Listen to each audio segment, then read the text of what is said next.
पूर्ण audio clip मी ऐकली. सुरुवातीला एक माणूस नाशिकहून फोन करतोय असं सांगितलंय आणि तो म्हणतो की मला पुन्हा पोलीस त्रास द्यायला लागलेत, म्हणून थाटात त्याचा फोन होल्ड करून वाल्मिक कराड एका नंबरला फोन करतात. त्या कोणी एक पोलीस निरीक्षक महिला होत्या आणि त्यांना ज्या थाटात ते बोलतात की आपली माणसं आहेत, आपला पोरगा आहे, त्याला कारवाई करू नका, हसत खेळत ते फोन ठेवतात आणि मग ठेवल्यानंतर पुन्हा ज्या थाटात त्या पहिल्या माणसाशी बोलतात की इथे बाप बसलाय, तू ऐकलं ना मी काय बोललो त्यांना.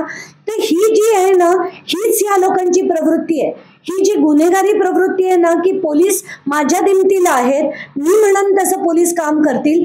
हे एकदा नाही, आपण अनेक ऑडिओ क्लिप्स, अनेक ज्या गोष्टी बाहेर येत आहेत याच्यातनं एकदा नाही अनेकदा दिसतं. मला तर असं देखील सांगण्यात आलंय की याच्या मागचे एक SP होते ज्यांनी अगदी पायाला नमस्कार करून यांच्याकडनं आशीर्वाद घेतले होते वाल्मिक कराडकडनं. हे जर SP करत असतील तर बाकी पोलीस निरीक्षकांचं काय? इतकी वाईट परिस्थिती आहे बीडची आणि म्हणूनच मला असं वाटतं हे थांबायला हवं. आणि यासाठी जो मेन त्यांचा जो बॉस आहे, जिथे असं बॉस हे अनेक वेळा मी वाल्मिक कराडच्या रील्स मधनं बघितलंय, सुदर्शन गुलेंच्या रील्स बघितलंय की यांचे बॉस जे आहेत ते धनंजय मुंडे आहेत. म्हणूनच मला वाटतं हे सगळं तोडून पाडण्यासाठी धनंजय मुंडेचा राजीनामा घ्यायलाच हवा. मला इतक्या विद्वान व्यक्तीबद्दल काहीच बोलावं असं वाटत नाही. मला असं गंमत वाटते संजय राऊत यांची की अनेकदा मला जे ट्विटमध्ये कनेक्ट करतात आणि मला त्याच्यात ॲड करतात असे व्यक्ती आज माझ्या विरुद्ध बोलतायत. नशीब आहे माझं की ते मी पाकिस्तानची आहे आणि ISISशी संबंध आहेत असं त्यांनी म्हटलं नाही, त्याबद्दल त्यांचे धन्यवाद. अजित पवारांना मी त्यांच्या पक्षाचे अध्यक्ष म्हणजे धनंजय मुंडे यांच्या पक्षाचे जे अध्यक्ष आहेत म्हणून मी त्यांना भेटले, कारण त्या पक्षाकडनं एकदा नाही दोनदा असं सांगण्यात आलं की जोपर्यंत पुरावे मिळणार नाहीत तोपर्यंत आम्ही राजीनामा घेणार नाहीत. म्हणून मी त्यांच्या पक्षाच्या अध्यक्षांना भेटायला गेले आणि पुरावे द्यायला म्हणून मी त्यांच्याकडे गेले की व्यंकटेश्वरा इंडस्ट्रियल सर्व्हिसेस नावाची एक कंपनी आहे ज्याच्यात कंपनीची स्थापना धनंजय मुंडे, राजश्री मुंडे यांनी MOA वर सह्या या दोघांच्या आहेत. याच कंपनीत शेअर होल्डर म्हणून वाल्मिक कराड होते, याच कंपनीत ते डायरेक्टर म्हणून देखील होते. याच कंपनीचे पैसे एक जगमित्र नावाच्या कंपनीकडे ट्रान्सफर करण्यात आले. जगमित्रचे सुद्धा पुन्हा हीच मंडळी म्हणजे धनंजय मुंडे आणि वाल्मिक कराड, राजश्री मुंडे ही सगळी कंपनी जगमित्रमध्ये पण आहे. तर याच्यावरनं आपल्याला दिसतंय की त्यांचे आर्थिक व्यवहार एकत्र होते.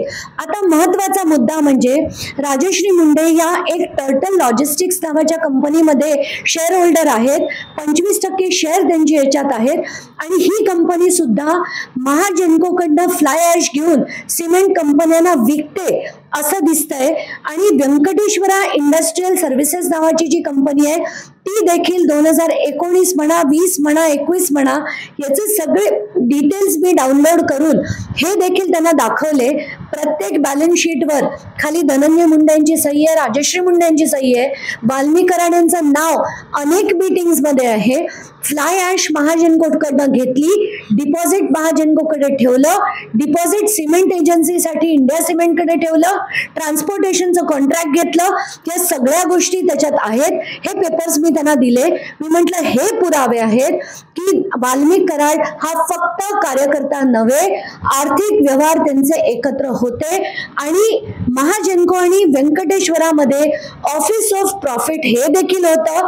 याच्यावर आता काही वेळापूर्वी धनंजय मुंडे यांनी एक स्पष्टीकरण दिलं की 2007 मध्ये ही फुकट दिली जायची, पण ती 2007 मध्ये फुकट दिली जायची. त्याच्यानंतर ही फ्लाय ॲश विकली जाते आणि त्याचं ऑक्शन प्रोसिडिंग करून टेंडर फ्लोट करून सिमेंट कंपन्या आणि इतर छोट्या डिटेल्स त्यांनी त्यांच्यापासून पुन्हा एकदा लपवले असतील. तर मी पुन्हा एकदा अजित पवारांना जाऊन याची माहिती देईन की आता हे फ्लाय ॲश फुकट दिली जात नाही. तर त्यांनी राजीनामा दिला नाही आणि आज जसे मी डिटेल्स देऊन पुरावे देऊन सुद्धा दिला नाही, तर मी असं ठरवलंय की मी PIL दाखल करणार आहे हायकोर्टामध्ये आणि याच्यात प्रत्येक या व्यक्तीला रिस्पॉन्डंट बनवणार आहे म्हणजे आरोपी बनवणार आहे. कारण CM ना अजित पवारांना जे त्या पक्षाचे अध्यक्ष आहेत, एडीजी या सगळ्यांना माहिती देऊन सुद्धा जर कारवाई केली गेली नाही तर या सगळ्यांना पुरावे देऊन यांनी फक्त राजकारणापोटी इतक्या मोठ्या गुन्हेगाराला जर पाठीशी घातलं तर त्यांच्यावर देखील कारवाई, they should be made personally liable for this, अशी मी त्यांच्याकडे कारवाईची मागणी करणार आहे.